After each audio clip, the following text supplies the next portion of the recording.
જૂનાગઢ શહેરનું CNG plant પીઈએસઓ સર્ટિફિકેટના અભાવે હાલ બંધ હાલતમાં જોવા મળી રહ્યો છે।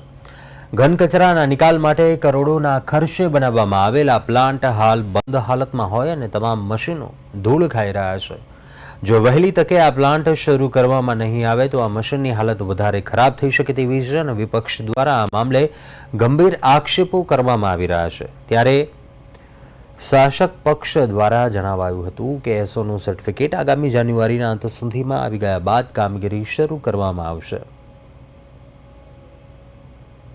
દ્વારા કચરામાંથી જે ઘરે ઘરેથી કચરો એકઠો થાય એમાંથી ગેસ ઉત્પન્ન કરવા માટે 5 વર્ષ પહેલા 5 કરોડ રૂપિયાની એટલે 4 કરોડ ને 75 લાખ રૂપિયાનો ખર્ચ કરી અને યુવનગર ખાતે ગેસ પ્લાન્ટ ફિટ કરવામાં આવેલો હતો।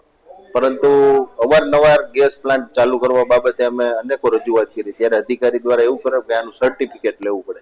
તો જ્યારે પ્લાન્ટ આપણે સ્થાપવાનો હોય એ પહેલા જ આ બધી પ્રક્રિયા કરવાની હોય છે, પરંતુ સર્ટિફિકેટ લેવું એટલે કોઈ મોટી વાત નથી। વધીને તમારે મહિના દિવસમાં ગમે સર્ટિફિકેટ આવી જાય, પરંતુ એના બાના થઈને જે કરોડો રૂપિયાનો ભ્રષ્ટાચાર કરેલો છે।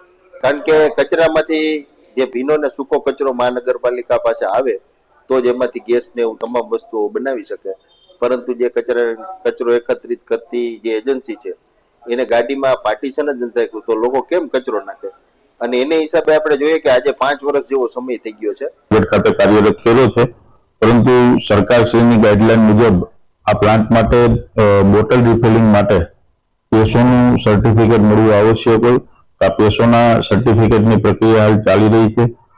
અંદાજિત જાન્યુઆરી માસના અંત સુધીમાં આ પેસોનું સર્ટિફિકેટ જૂનાગઢ મહાનગરપાલિકાને પ્રાપ્ત થઈ જશે। એટલે ત્યારબાદ આપણે બોટલ રિફિલિંગ પણ કરી શકશું અને બાયોમિથિનેશન પ્લાન્ટમાં બાય પ્રોડક્ટ તરીકે બાય સીએનજી પણ આપણને મળી જશે।